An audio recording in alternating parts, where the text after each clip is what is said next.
So, ayun mga kasabong, yung episode natin dati na meron akong sinabi na merong lucky subscriber na mananalo. Ayan, nandito na. At sasabihin natin mga kasabong, ang good news at bad news. Have mercy on me, a sinner.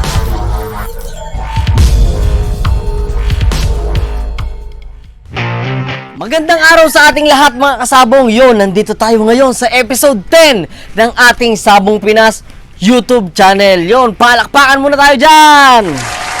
Pero syempre, mga kasabong, ang hindi natin makakalimutan na lagi nating ginagawa yung mga nagpapa-shoutout dyan. Kaya sa mga naiinip sa mga shoutout, pasensya na po kayo. Pero dahil gusto kong pagbigyan lahat ng mga nagpapa-shoutout, ito, meron tayong first 10 dito ng mga nagpapa-shoutout po dyan. Shoutout sa CDO chapter, mga brad at sis ni Limuel J, Gamma Beta Sigma Gambets. Yon, mga brad at sis ni Limuel J, pinababati niya kayo. Tapos si Arnel Austria, Sabongero ng Dubai. O, di ba? Ang layo na nang inaabot natin. Dubai, Canada, Italy, kahit saan sa mundo na kasama natin dito sa Sabong Pinas YouTube channel. Ayun mga kasabong. At syempre, kay Jessica Renew. Jessica Renew. Renew ba yun? Renew or bahala ka na. Basta, sinashoutout kita. So, ayun. At kay Proud to be Sabongero. Yan, ang pangalan ng ano niya, Proud to be Sabongero, nagpapa-shoutout siya dyan. At kay Ramil Esguera ng Bad Bird Game Farm. Kabady ko yan, si Ramil Esguera, yan, mahusay yan. Malupit gumawa ng pera yan. Ayun. Tapos, ang Marangal na Sabongero. Kanina, Proud to be Sabongero. Ngayon, si Marangal na Sabongero, yan. Mga, nauuna kasi silang magpa-shoutout, kaya sila yung mga na-shoutout eh. Tapos, ang mga brad dyan sa Mindanao, Clarin Council, ayan. Salute sa inyo mga utol at sis. Pagpatuloy natin yung magandang samahan natin. Ako, inactive ako pero nananalitay pa rin sa akin ng Dugong Leon. Kaya salute sa inyo dyan. Inactive syempre, medyo meron na tayong sariling sariling responsibilidad sa pamilya natin. Pero hindi naman natin syempre kinakalimutan yung ating kapatiran. Nandiyan pa rin ang puso natin bilang Leon. Kaya mga salute sa inyo sa mga nagpapashoutout dyan na Brad at sis ng Tao Gamma P. Sina-shoutout ko kayo. Ito si Mark Monterola from BBM Game Farm. O di ba?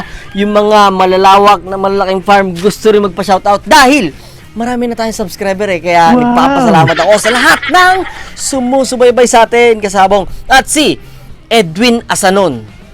Mga solid na subscribers natin yan. Lagi nanonood dyan. Premier pa lang. Abang na agad sila. At ang Mindoro Backyard Association. O di ba, pag sinabing association, madami kayo. Kaya madami kayong manonood dito. Hindi. Sinashoutout ko Mindoro Backyard Association. Maraming salamat sa pagpapashoutout ninyo. At syempre, mga kasabong, yung mga sobrang dami na nagpapashoutout, pasensya na po kayo mga kasabong. Baka kasi ang buong content shoutout lang mangyari, di ba? Ang pangit naman nun.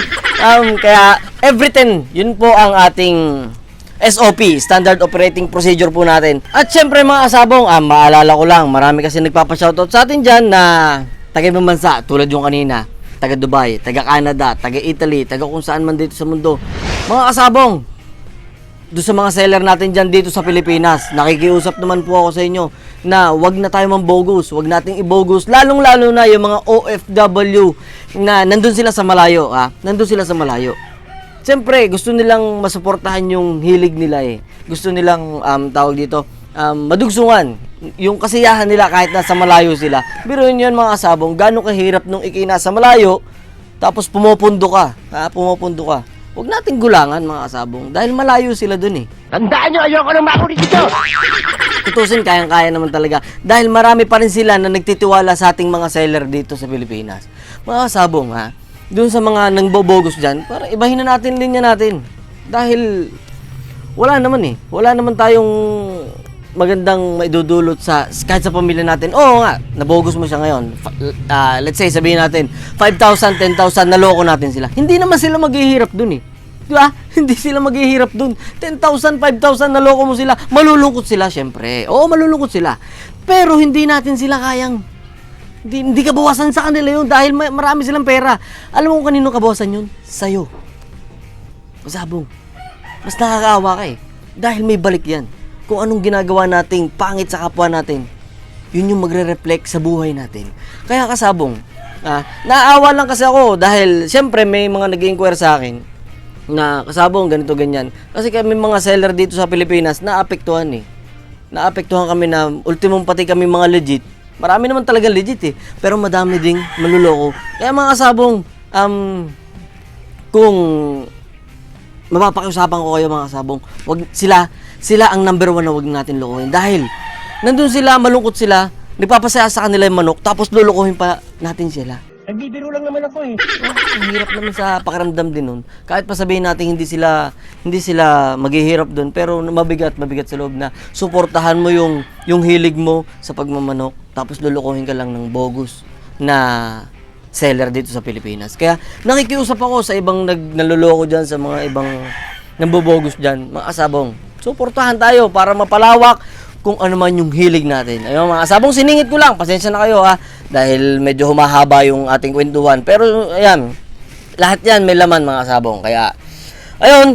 So ayun mga kasabong, kung bago ka lang sa channel ng Sabong Pinas, ano pang hinihintay mo? Mag-subscribe ka na dahil marami pa akong video na ilalabas. Marami pa tayong learnings na i-upload dito sa ating YouTube channel. Pero mga kasabong, kung nagtataka ka at madami akong learnings na sineshare, mga kasabong, hindi po ako doktor, hindi po ako veterinaryo. Ako po ay masipag lang mag-research. Uhaw po ang inyong lingkod sa kaalaman. Pero yung pagka-uhaw ko sa kaalaman is ina-apply ko. Pagka-apply ko, effective, ipapainom ko sa inyo lahat. O diba? Napakaganda nun. Palakpakan nyo ang aking mga sarili. Yan ang tinatawag na reflex eh. Yung mga kasabong, o diba? So, ayun mga kasabong, yung episode natin dati na meron akong sinabi na merong lucky subscriber na mananalo. Ayan, nandito na. At sasabihin natin mga kasabong, ang good news at bad news. Ang good news, may nanalo na. May nanalo na syempre mga kasabong. Ang bad news naman, yung page natin, yung Facebook fan page natin mga kasabong, reported. Ano ba yan? Ni-report. Kaya yung mga, pero hindi naman po, after pinapili ko yung asawa ko kung sino, sabi ko sa kanya, sige, piliin mo dyan kung sinong mananalo kasi. Ang hirap-hirapol, sobrang dami nyo eh. Tsaka yung mga hindi nasisin, okay lang po yun. Yung mga hindi nasin, okay lang po na kasali po yun. Kasi ang sinabi ko sa kanya, pindot lang siya kung sinong gusto niyong piliin. Na mananalo dun sa ating El Gamma Gray. Ayun. Ang nanalo sa ating El Gamma Gray ay si Tol, sound effects. Hindi yan, pangit naman yan yung isa, yung Ginugulo mo ako eh. yun, o game. Ang nanalo, teka lang ang nanalo sa ating El Gamma Gray ay si effects. Yan, ang effects ay si Stanley Abesilia ng Aluminos, Laguna. Yan. Congratulations sa'yo, Stanley Abesilia. Teka lang, ano nga bang manok yon? Sa mga nagtatanong kung anong manok yung napanalunan ng ating lucky subscriber na si Stanley, papakita ko sa inyo. Ito. Oh, diba? May effects pa. Uy. Stanley Abesilia, ito. Diba? Kita mo, kinuha ko sa taas, hulog ng langit para sa'yo. Hindi, ito. Ito kasi, kung ito, mga kasabong, binuena si Stanley Abesilia. Pero itong video na to, within 3 days, pag hindi ka nag-message sa akin, ibig sabihin hindi mo napanood tong napanalunan mo, hindi ka karapat-dapat na bigyan ng El Gamma Gray. In 3 days in 3 days. Kasi kasabong, kaya sinabi nating lucky subscriber, pag sinabi mo subscriber, nag-aabang yan mga kasabong. Kaya mga kasabong, kung hindi kayo pinala dito sa ating El Gamma Gray, hintay lang. Dahil baka mamaya, pag outdoor natin, punta tayo sa ibang mga farm, is mag-donate sila sa ating mga lucky subscriber ng kanilang mga bloodlines. Pero dito sa ating sa AGP Chong Game Farm, soon, syempre, breeding tayo. Magbibigay ulit tayo ng mga ganito or reds or kahit anong bloodline natin sa ating mga lucky subscribers dyan. Kaya mga kasabong, huwag kayong malungkot. Patuloy lang kayong sumubaybay dahil maraming sorpresa, maraming learnings, maraming ipamimigay dito sa Sabong Pinas YouTube channel. Ito, Stanley. Ito, kung i-breed mo to, adjust ka lang sa babae. Medyo pataasin mo lang siya kasi ito, hindi siya masyado mataasin, hindi siya pang-brood stag eh. Dahil itong El Gamma Gray talaga, ganito talaga itsura ng El Gamma Gray ko noong una. Ganito talaga. Kaya ito, halos origin ng mga ganitong looks. Ikaw nang bahala kung ano. Pero grabe to, okay din to. Pwede itong pang-spar sa kapitbahay mong maulit. Ayun, sabong. Ito, Stanley. Para sa ito ha. Maraming salamat at congratulations dahil meron kang El Gamma Gray. In 3 days ha. Pag hindi, hahanap tayo ng panibagong panibagong winner natin sa comment dito sa na to. Pag nagsabi lang sila ng kanilang pangalan, ng address at I want El Gamma Gray, yun. Baka sila sunod na manalo dito pag hindi mo napanood in 3 days. Yun, maraming salamat sa iyo Stanley at congratulations. Ayun mga kasabong, dadako na tayo sa main topic ng content natin sa araw na to mga kasabong. So yung mga kasabong, ang content natin is paghahanda ng brood pullet or brood hen mga kasabong. So mga kasabong, kung naniniwala tayo syempre na ang manok bago mo ilaban sa ruweda, sa ringtas, naniniwala tayo syempre na kailangan ihanda yan, kondisyon yan. Ganun din sa ating mga brood pullet at brood hen. Kailangan natin ihanda yung purpose nila kung bakit sila nabubuhay, kung bakit natin ilalaga ng ating mga pullet. Dahil ang purpose naman talaga is yun ang gagawin nating breeder mga kasabong. So, yun mga kasabong, una natin syempre titingnan syempre kung masigla at malakas tumuka yung ating brood pullet. Syempre mga kasabong, masigla, magandang pangangatawan, hindi masyadong mataba mga kasabong. Yung saktong-sakto lang. Halos pitsuhin pa nga to pero maganda ang subo ng katawan nito kasabong. Ayun, walang sapola, magandang tuka, magandang panunaw, magandang mukha. So yun mga kasabong, yun yung bago natin sila ihanda, syempre pipiliin natin yung mga masisigla nating brood pullet mga kasabong. Kailangan talaga mga kasabong, gagamit tayo ng fertile na pullet. Dahil mga kasabong, pag hindi fertile dyan, pag yan pinakasta mo ng sapilitan, mga kasabong, hindi mabubuntis yan or hindi mabubuntis. Hindi siya mangingitlog ng maayos or kung mangitlog man siya is alam mo yung hindi normal sa mga kasabong. Dahil syempre, pag halimbawa binitawan mo yan sa flying pen, binitawan mo yung maghahabulan sila, may stress lang yung broodstag natin. Pati syempre ang ating pullet, may stress lang sila. Rape na yung mangyayari. Pangit naman di ba? Unlike sa tao, kasabong. Sa tao kasi, di ba, pag alam natin, nare-rape, tapos nabubuntis. Sa tao kasi, ganun. Pero dito kasi sa manok, ang kaibahan, pagka sila stress, pagka ganun, hindi. Pangit ang kakalabsan mga kasabong. So, yun mga kasabong, ang isa pang part ng pagbibreeds ng ating mga brood pullet ay yung age nila kasabong. Dahil meron pong mabilis magfertile kahit pa 6 months pa lang nagpapakasta na sila, nagmamature na sila. Pero yung katawan nila is hindi pa ready kasabong. Pagka alam nating 6 months pa lang, kaya importante mga kasabong na alam natin yung age ng ating gagamiting brood pullet. Dahil pag sobrang bata niyan, mga kasabong, gagamitin natin yung genetic potential niya ay hindi natin makukuha. Ano ibig sabihin mga kasabong ng genetic potential? Yung mga kasabong, yung subo ng katawan na magiging anak nila is pangit mga kasabong ha. Pangit sa kaya dapat ang pinaka-advisable na gamitin is 8 to 9 months mga kasabong. Pero, mga kasabong, merong 7 months. 7 months pwede na eh. Pero yung 6 months, sobrang bata. Pero yung 7 months meron na dahil nga sa sobrang ganda ng tuka, malusog masyadong manok, kaya masigla sila, mabilis silang mag-matured. Ay mga kasabong, 6 months, hindi po natin ina-advise. 7 months is pwede na. Depende sa kalusugan nila. Pero ito, ang pinakamaganda po dyan is 8 to 9 months ng brood pullet natin gagamitin mga kasabong. Ayun, magandang tip po yun mga kasabong ha. Tapos, mga kasabong, pag sobrang tanda na naman ng gagamitin natin, na brood hen naman ang kung tatawagin. Brood hen. Halimbawa, matanda na siya, maganda siyang maglabas, nagpapanalo, okay po yan gamitin mga kasabong. Pero pansinin po natin yung mga anak niya.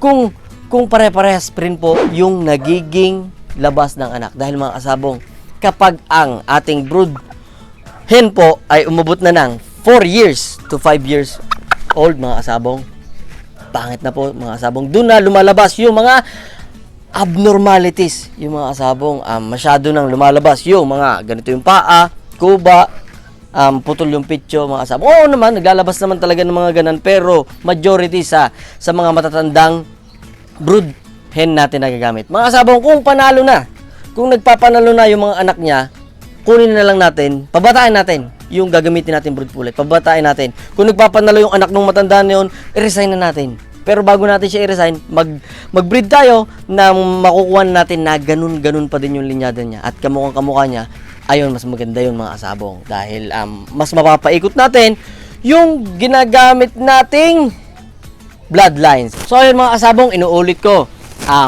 Pag masyadong bata, hindi natin nakukuha yung genetic potential ng ating mga magiging anak ng ating gagamiting brood pullet. Tapos, doon naman sa masyadong matanda, mga kasabong, hindi na siya masyadong magpuproduce ng maganda dahil doon na nga lalabas yung mga abnormalities. Makikita natin sa mga anak niya, mga kasabong, late maturing, pangit yung balahibo, putol ang pityo, kawing yung paa, paling ang buntot. Yun yung mga kasabong yung kadalasang nangyayari kung bakit nagkakaganon yung ating mga stags. Pero mga kasabong, yung ating mga tatsaw, kaya nagkakaganon din minsan sa health din mga kasabong, kaya pumapaling yung buntot niya. Yung mga kasabong, yung health, minsan tumataas na masyado yung buntot. Doon sa health yan mga kasabong, sa pagpapalaki natin yan. Kaya yun mga kasabong, tutok lang kayo dito sa Sabong Pinas.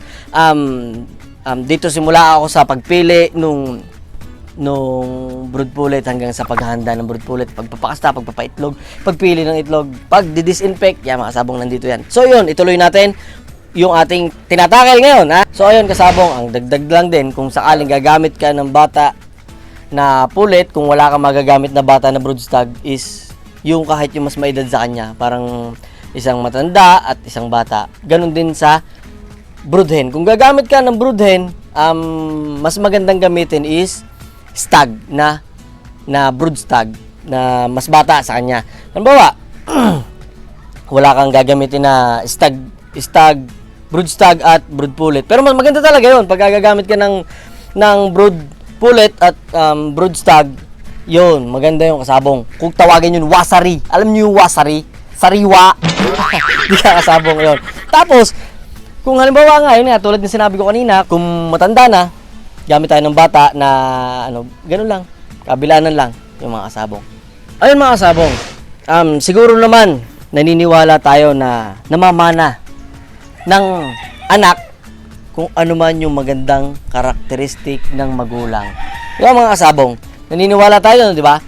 At syempre, kailangan maniwala din tayo na pag ang ginagamit mong materyales ay sipunin, uhugin din yung anak niyan. Uhugin.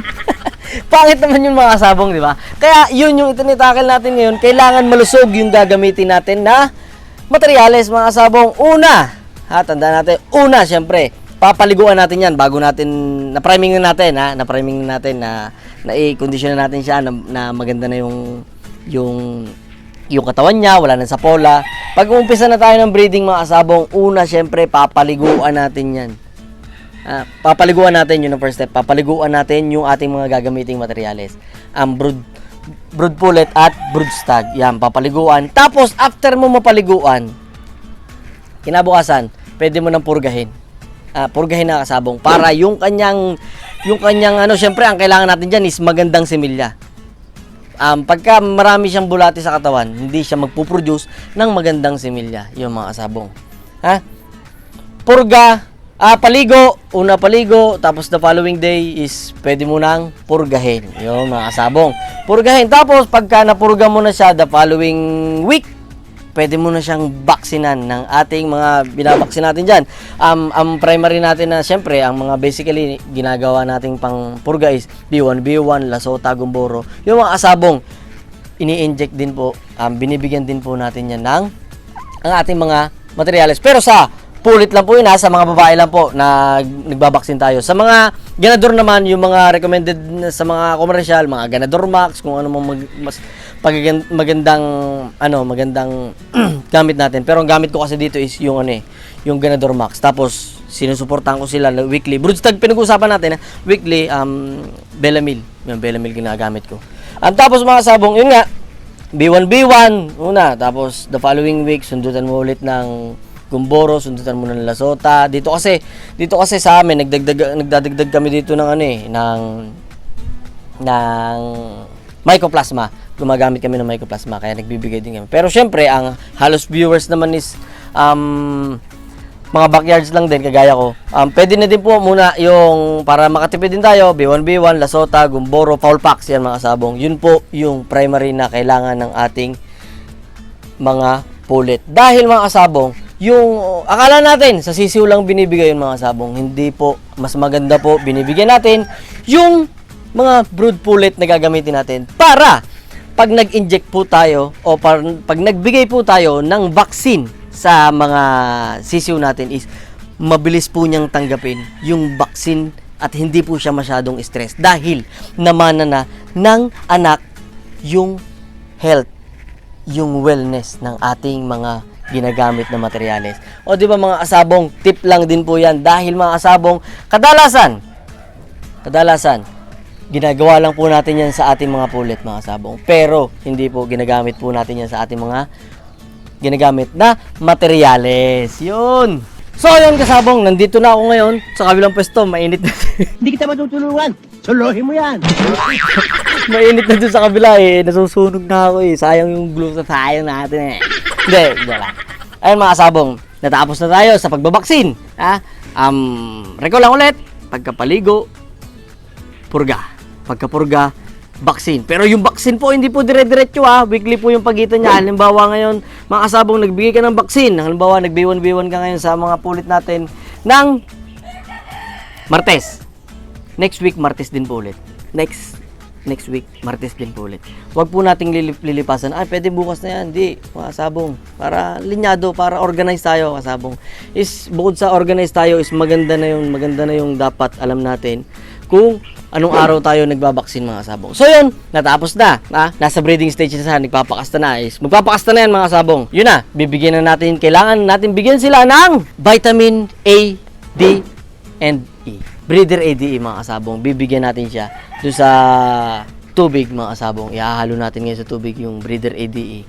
Pwedeng ini-inject din. Meron mga ini-inject na breeder ADE, meron pinapainom yung mga kasabong. Tapos, syempre kasabong, ang importante din, kailangan din natin magbigay ng breeding pellet, mga kasabong. Breeding pellet, hindi basta kung ano lang pinapatukan natin, darak-darak, hindi pwede na yun ngayon. Kailangan natin ngayon ng breeding pellet. Hindi po pwede dyan naman pabigas-bigas lang, kanin-kanin lang. Hindi pwede mga kasabong dahil tayo, ginagastusan na natin to. Kaya kailangan, bilan natin sila ng breeding pellet. Yun. Yung mga kasabong, kung ano ang halimbawa ng breeding pellet sa mga nag-uumpisa dyan, pwede dyan ang Gallimax 21, pwede dyan ang Successor, pwede dyan ang Integrapor. Yan mga kasabong ang halimbawa. Halimbawa lang, kung may iba pa kayong alam na breeding pellet, okay po yan mga kasabong. At, syempre mga kasabong, start na tayo, nangingitlog na. Mga kasabong, doon na tayo sa nangingitlog na yung ating pulit nangingitlog na yung pulit natin, sama na natin. Mga kasabong, magpatagas tayo. Patagasin natin ng 2 to 3. 2 hanggang 3 itlog alisin natin. Dahil mga kasabong, itlog pa yon na wala pa siyang similya. Itlog pa lang siya dun sa ginagamit nating breeding pellet. At dahil umiitlog siya, dahil hindi pa pasok yung similya sa kanyang katawan. Kaya 2 to 3, kailangan magpatagas tayo. Dahil sayang naman, kasi minsan nag-iipon tayo. Halimbawa, ang ginamit nating inahin, 5. Tapos, pagka-itlog niya, kuha agad tayo ng kuha. Sayang naman yung pagsasalang, sayang yung slot na hindi mapipisa. Tapos madidismaya ka kung bakit konti lang yung napisa dun sa hindi napisa. At ang sisisihin naman natin, yung pinagpapasalangan natin, hindi mga kasabong, dapat talaga kailangan natin magpatagas or yung unang itlog, ikalawa, ikatatlo, wag muna natin siyang isa lang. Lutuin muna natin siya para may pangulam din naman tayo. Yun, hindi mga kasabong. Importante yun na magpatagas ka para, ito, iitlog naman to mga kasabong. Iitlog naman yan ng dire-diretso. Basta maganda yung pagkakakondisyon mo sa kanya, ayon sa pinag-usapan natin kanina, gawin po natin yun mga kasabong. Tapos, mga kasabong, meron po mga pulet na sobrang daming mga itlog. Yun mga kasabong. Yung sobrang daming mga itlog is maganda po yun. Maganda po yun. Pero, hintayin din po natin na baka mamaya is maliliit na po yung initlog niya. O, may similya po yung maliliit sa padulo. May similya pa rin po talaga yun. Kaso mo, maliliit na rin yung anak niya. Mapapansin yung mga kasabong, mga matatagal lumaki yung mga kasi mga kasabong, sobrang pilit na natin siya. Pagka nakuha na natin siya ng itlog ng 20 itlog, pwede na yun mga kasabong. 20 itlog to 25 na itlog. After nun, resign na muna, alisin na muna natin yun dahil yung mga susunod doon mga kasabong is hindi na magandang itlog kasi maliliit na siya. Maliliit na siya. Unang itlog dyan, maliit talaga. Maliit talaga yan. Kaya sinabi ko, patagasin natin Patagasin natin ng una hanggang ikatlo. Tapos pangatlo, onwards, hanggang 20 na itlog. Magaganda na po ang sukat ng itlog niyan. Pero meron po talagang mga inahin na maliliit po talagang itlog. Pero pansinin nyo, mas maliliit po pagka sumubra na siya ng dami ng itlog. O, di ba mga kasabong, ang dami natin natututunan dito sa ating YouTube channel. Ito pa nga palang isang idadagdag mga kasabong. Ang kasta po. Ang pagpapakasta ay tumatagal ng 4 to 5 days. Minsan nga umabot pa ng isang linggo yan. Pero mas maganda mga kasabong. Mas maganda mga kasabong is every other day nakakastahan po ang ating mga pulit. Nang umaga mga kasabong. Tandaan po natin, halimbawa po, meron tayong isang broodstag sa 5 inahin. Isang broodstag at 5 inahin po ang ibibigay po natin. Umaga, papakasahan po natin si itlog number 1. Ito itlog number Ginugulo mo ako eh. si pulit number 1. Pakakastahan po natin siya sa umaga. Tapos sa hapon, si pulit number 2. Kasabong tandaan po natin. Kinabukasan, ang umaga naman po ay si pulit number 2 at ang hapon naman po ay si pulit number 3. The following day, susunod naman po, pang umaga naman po, si pulit number 3 at ang panghapon naman pong kakastahan is si pulit number 4. Ganun po. Susunod po is pulit number 5 sa umaga. Kailangan po lahat sila makakastahan ng umaga dahil mga kasabong sa umaga po, pinakamalakas ang similya ng ating broodstag. Mga kasabong. Tapos, ganun naman po ulit. Si pulit number 5. Natapos po tayo. Nasa pulit number 5 sa umaga. Si pulit number 1 naman po ay sa hapon. Balik. Yung mga kasabong. Kaya po, wag po tayo mangamba kung halimbawa hindi po nakakastahan ang ating pulit ng medyo matagal. Mga kasabong, medyo matagal. Ayun mga kasabong, yun po yung sistema na maganda nating kunin dito sa itinuro ko din. Isa pong pakatatandaan po natin yung sistema ng pagpapakasta para po yung ating pong broodstag ay ma-produce po niya sa lahat ng pulit natin yung pinakamaganda niya po similya. Yun po inuulit ko, 5 days po or 6 or 1 week. Yan po, nagtatagal po yung pagpapakasta. Isang kasta po, tumatagal po siya ng 1 linggo. So ayun mga kasabong, sa mga nagtatanong po kung ano po ang ginagamit kong style dito, kung paano pagpapakasta, battery cage po ako mga kasabong. Battery type po, yung mga nakikita nyo na sa battery cage po, yun po ang ginagamit ko mga kasabong para mas sure din po ako na isa-isa po siya nakakastahan. Dahil mga kasabong, pagka po halimbawa 3 ang kasama ng isang broodstag mo sa flying pen, mga kasabong, ang broodstag po ay may favoritism din mga kasabong. Meron din po siyang paborito na kakastahan dun sa mga kasama niyang pulit mga kasabong Tandaan po natin, dahil kahit naman po tayo mga tao pagka may kasama ka po sa kwarto na 3 babae, may paborito ko din dyan. Diyan ang tinatawag na reflex eh. Hindi yun, joke lang mga kasabong. Pero tunay yun. Tunay yun pagka magkakasama po sila sa flying pen, ang broodstag at ang mga pulit po natin, hindi po halos lahat naiikutan niya. Kaya mas maganda po sa battery cage po, nalalaman po natin at nakikita po natin talaga kung sino po ang meron pong similya, may isa-isa po natin siya mga kasabong. At ang aking po mga pulit ay nilalagyan ko po ng ng leg band. Yan, meron po leg band dahil nakasulat po yan sa aking logbook kung ilan po ang iniitlog nila sa buong maghapon. Sistema na po ito mga sabong, sistema ko na po ito sinasabi ko. Ito po ay may leg band, nakasulat po doon, mayroon po akong sulatan doon. Halimbawa, nangitlog po siya, sulat ng isa. Nangitlog po siya, sulat ng isa. Alam ko po kung sino yung nangingitlog at hindi. Ayun mga sabong. Sa aking logbook, mga sabong, meron po nakasulat dyan. Yung kung paano mo po malalaman kung sino yung mga nagpapanalo, kung sino hindi, at kung sino yung mga maraming lalaki maglabas. Ganun yun mga kasabong Tandaan po natin, hindi porkit magkapatid po sila, iisa po ang ilalabas niyan. Meron po talagang pulit na kadalasan lalaki ang nilalabas, kadalasan babae po ang nilalabas. Yung mga kasabong, pero meron naman pong bloodlines. Mga kasabong, hindi ko po sinasara yung pagkakataon na meron pong bloodlines na sadyang marami pong maglabas ng lalaki. Tulad po nitong El Gamma Gray mga kasabong. Pag po siya, inihalo ko sa ibang bloodlines. Halimbawa, inihalo ko po siya sa sweater. Pag po siya naging pula, babae po yan. Pagka naging talisayan po siya, lalaki po yan. Mga kasabong, ang breed ko po, ang mga magkakapatid po na to, ito mga kasabong is 7 lang po itong babae na to. Ang mga kapatid po niya is nagre-range siya ng 30 heads to 40 heads, yung mga kasabong. Dahil yun nga po sinasabi ko, may bloodlines po na marami pong maglabas ng lalaki. Meron pong bloodlines na maraming maglabas ng babae. At meron naman pong kahit magkapatid po sila is marami pong maglabas ng lalaki o babae. Kaya kailangan mga kasabong, nalalaman din po natin sa leg band para malaman po natin maglogbook tayo, maglogbook. Isulat po natin sa logbook. Sulat natin halimbawa sa logbook, sulat natin ilan ang itlog niya, ilan ang napisa, ilan itlog niya, ilan ang napisa, ilan ang lalaki, ilan ang panalo, ilan ang nabenta. O di ba? Mas maganda 'yun. Matatantyaw mo na. Malalaman mo na sa susunod na breeding mo, ay ayoko nito, pangit. O di ba? Ito maganda 'to. Yan. So 'yun. Yan mga kasabong.